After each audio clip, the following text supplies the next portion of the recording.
kan sette meg til båten.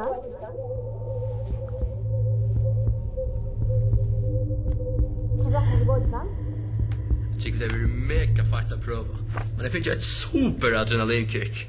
En bungee jump? Ja. Body shop?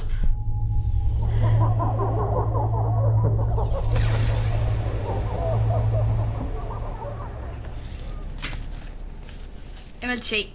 6 spänter. Jeg sier tjej. Kvært? Kvært? Kom over igjen.